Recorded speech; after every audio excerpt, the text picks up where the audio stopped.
Hello, my name is Jemma Freeman and I perform in a band called Jemma Freeman and the Cosmic Something.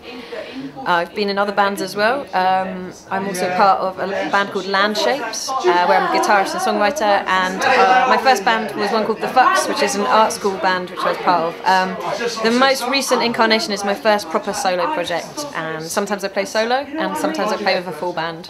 You play with a full band tonight, yeah? Not tonight, no. Tonight I just did a solo act. Okay. First gig was here. The first gig I did with the Jemma Freeman and the Cosmic Something was here, and I was asked very kindly by Eddie from Dirty Viv, and I hadn't really performed any of my own solo music for a really long time, so I was so happy that someone had asked me. I was also really anxious about it. I didn't know how it was going to go down at all, but it went down really well and everyone here was really welcoming and stuff, so yeah, it was good. That's cool, man. I've seen you before Christmas. I really enjoyed it, especially you were playing drums with Dirty Viv. Yeah. Yeah, that was excellent. Huh? Oh, great, yeah. Oh, yeah, I forgot to mention that. I do sometimes play floor tom with Dirty Viv, so that's a recent development, so yeah. You have an EP out? Yeah, so I released an EP on a label called Friction Shifter, and I released it on a custard coloured yellow tape, and it's also available for download and things like that. So it's 4 tracks that, some of them are older songs and I just really wanted to give them a bit of a voice. So I recorded those in about, the summer of 2017, and it came out in October 2017, which was great. It was really exciting. I couldn't imagine that I'd put some music onto it. Is that the only stuff you've recorded? It's not, no, I've just been in the studio, so expect new things. The first song I played, Heaven on a Plate, we've just finished mixing it.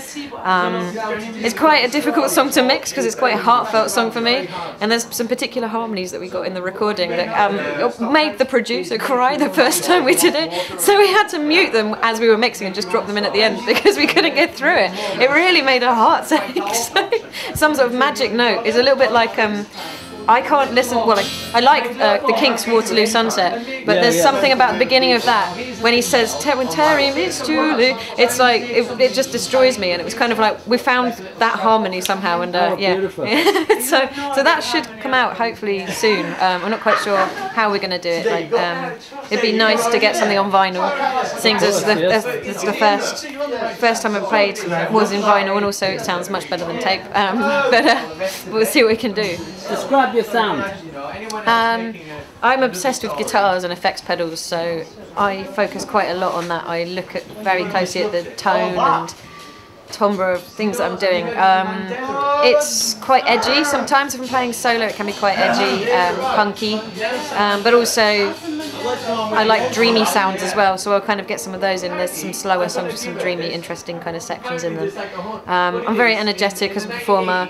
I will probably end up doing a knee slide at some point, if not at the beginning, or definitely by the end.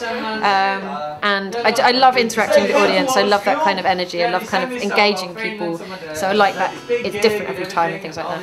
As I said, I've only seen you once, and I caught just the last number tonight. Yeah. Unfortunately, but you're coming on later, yeah? No, I'm not. That was it. That was my set. So there's another band coming on at the end. Yeah, that was it. You can at this. Yeah, that's right. I'm playing at the Genesis Cinema as part of something called Genesis Sisters.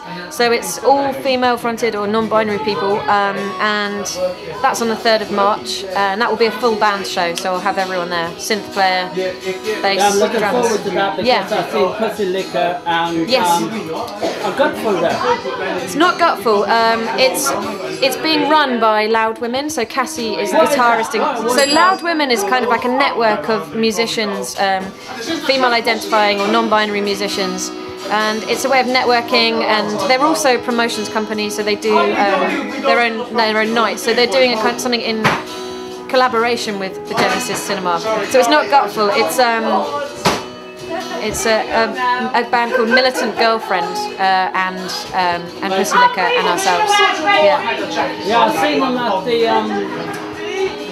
the Assembly Halls. Okay, yeah. In Camden about a month ago. Yeah. Yeah, it was excellent. Yeah. Them too. I went to see Pussy Liquor because my friend told me about them. Went to see them perform, and Gutford were amazing. Gutford are incredible. Mo is one of the most captivating front women I think I've ever seen. The bass player in my band, I don't know if I'm allowed to say this or not, it might be top secret, but the bass player in my band also has a recording studio, and he's recorded the vocals and some other bits for their new albums coming out, and he said that it was one of the most spellbinding things he'd ever seen. Like, it was actually like, you know, he came away like from the session quite energized. It was kind of something else. Yeah, I'm going to see him again. I think it's next week actually. Yeah, I'm looking forward to it. Great. Yeah. So what's next for you? What's next? Hopefully, I want to try and get out the new record and try and get on some festivals and things like that. Just keep going. Like, I've been in sort of quite a big band before, Land Shapes, where I didn't really direct it. I was kind of, you know, the guitarist. We wrote songs together, but it wasn't really my project. Yeah, I was a songwriter as well. So I've kind of gone through that process of being part of a sort of signed band and things like that.